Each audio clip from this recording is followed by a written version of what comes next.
let's talk a little bit about the amazing, fabulous Kinney Heights. Now, it's chock-a-block full of beautiful craftsman homes, and it's abutting Western Heights. So just south of Kinney Heights is Adams, the big Adams Boulevard, which goes down the length of West Adams and where West Adams gets its name.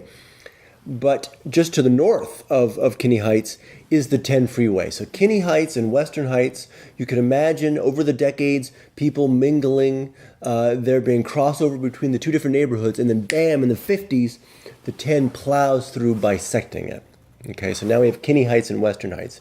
But even though the 10 is there, and has been since the 50s, there is still almost a trace memory of the time before the two neighborhoods were bisected by the 10. So I found in my journeys and travels through Kinney Heights and through Western Heights that people still talk to each other and they still know each other, and the stories are still shared between the two neighborhoods, even though there's this massive, at times 14 lanes, depending upon the ins and the outs, massive freeway between them. So Kinney Heights, Adams Boulevard to the south of it, and the 10 to the north, full of amazing craftsman homes. There's some interesting things I want to touch upon. I talk about throughout this whole book how nobody knows about West Adams and it's untold and all this. Well, of course, the people here in West Adams, and I live here in West Adams, the people know about it, but there's another group of people that know about West Adams, and that's location managers or location scouts for movies and TV, right? So you're going to make a movie or a television program, you need a certain kind of home. You go to a location scout, and their job is to fulfill that vision, find a place to shoot. And boy, do they know about West Adams. So for instance, this Kinney Heights chapter, you've got the 6 Feet Under funeral parlor, you've got the home from You, Me, and Dupree, you've got Shia LaBeouf, or is it Shia? I'm sorry, I don't know. The home from the Transformers movies. And many, many more, but these are the three that I've selected for this project. And the thing is that there's two things. One, you might ask, well, why doesn't this make West Adams more well known? Well, for the obvious reason is all these homes in West Adams are always used to represent some other place. So it's never West Adams itself. For instance, if you go to Figueroa, the big street Figueroa in Los Angeles, Figueroa and Adams, which is all the way at the eastern part of the West Adams district, there's the fantastic Richardson Romanesque Stimson Mansion. And if you're a fan of Mad Men, which is a soap opera show on cable television here in the United States, it takes place in the 60s, this amazing home is used as a home for one of the characters, Betty, her husband, in upstate New York. Right, so they have to shoot around the palm trees. So whenever you see the exteriors, it's they're shooting around the palm trees or they're digitally removing them. But it's here in L.A. And it's the same thing with the 6 Feet Under house or the Transformers home or others. Is that it's never West Adams. It's always some other part of the United States. And another aspect of this, the second aspect of this, we think about American culture, which is so interesting, is that all these homes are extraordinary. The three I've selected: the You, Me, and Dupree, the 6 Feet Under Eastlake Victorian, and the Transformers home. All these are extraordinary, but in the movies and in television, they're presented as ordinary. So in American culture, the extraordinary is presented as ordinary, and think about the impact of that for export. So we've got other peoples around the world, whenever they watch American media, they're seeing the most amazing places, but it's presented as ordinary. I saw, Home Alone, the other day, and, they're presented as ordinary folks, but my God, the kid lives in a mansion, but it's presented as if this is ordinary. So think about that impact of American cultural power, how America has historically always presented the extraordinary as ordinary. And West Adams has been, part of that right since the beginning of the movies, of culture. Something else I want to talk about, what struck me here in Kinney Heights is, you have to mention this, the extraordinary Clark Library. It takes up a city block. The inheritor, William Clark, of the Clark Copper Fortune, Clark Copper Fortune, built this extraordinary library. It's open to the public. Anybody can make an appointment and go in there.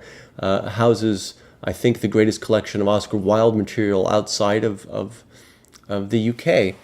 And one of the things that you notice as you go in the central hallway, other than the little owl, you'll see in the photograph there, I've done a wide-angle shot. And actually, I believe that shot is probably a composite. So I took several photographs and combined them together to give you a sense, because the lens was not wide enough. And wide is a way to say how much you can sort of image you can put on the film or digital plane, how much you can squeeze in. The lens was not wide enough, and so I took several photos and then combined them in a program like Photoshop to present the image. But you'll notice a little owl there, and the owl was for many years, he's a mascot now, no longer with us obviously.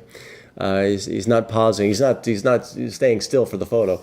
The owl lived on the grounds of the Clark firm for many years and as a mascot. And you'll see the owl represented on the banner of the website. But you'll look in that central hallway and you notice the murals.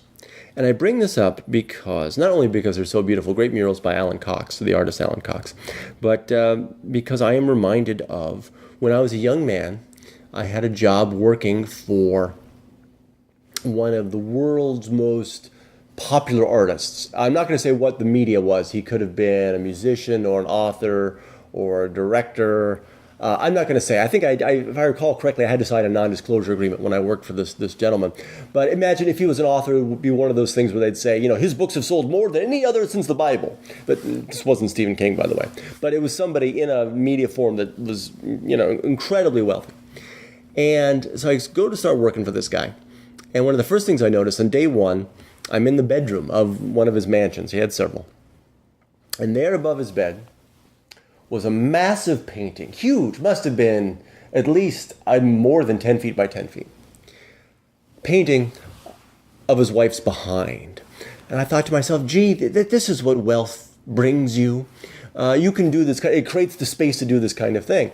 And one thinks of this in West Adams because of the huge amount of wealth that was here starting in the 1800s, and how that wealth allowed craftsmen to do things like you'll see in the chapter, in the Adams Boulevard chapter, when you look at the Guasti Mansion, the incredible craftsmanship. And you see this specifically in the Clark Library. And I was reminded of this because if you look closely, look at the hallway, look at the murals by Alan Cox, and then look at on the next page some of the detail shots of the murals, you'll notice that these sort of Greek gods that are represented nude are all the same person.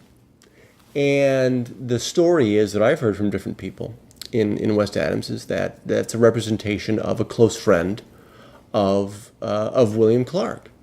And I thought, gee, like I did when I was a young man and saw this guy's wife's ass on the bedroom, I thought, wow, well, this is kind of amazing. And in the Clark Library, to me, this is joyous. So that wealth allows the space to do this incredible thing, to portray your friend in this amazing light. And it's something we all do. I mean, I have photographs of my wife around here. I don't have a giant photo of her nude. There's still time, but not yet. But the wealth allows the space for this, and that's what we see time and time again here in West Adams. Is that wealth creates the luxury of hiring these incredible craftsmen to produce these amazing objects and objects to art and amazing murals and stained glass and what have you. And one thing I want to leave you with on Kinney Heights, you'll notice the last photograph in this chapter is of a party. And this was a young woman's party. It was for a young lady. It was a combination, her graduation, leaving for college, and birthday. And you'll notice the photograph was taken in the front lawn of one of the homes in Kinney Heights. And that's because for the party, the parents decided, let's not do it in the backyard. Let's do it in the front yard. And by the end of the party planning, 5 homes all next to each other in Kinney Heights had agreed to be part of the party. So it became a block party for the whole neighborhood. And there, people brought drinks and food, and it was a big thing. I thought it would be nice to have one photo to represent this in the chapter, because this is part of the spirit of West Adams. As you see in this chapter, looking at the weekly salons with Wally Matsura, who people come by, all ages, come by and interact with each other. And it's a joyous thing, and that's very, very typical of my experience here in in West Adams.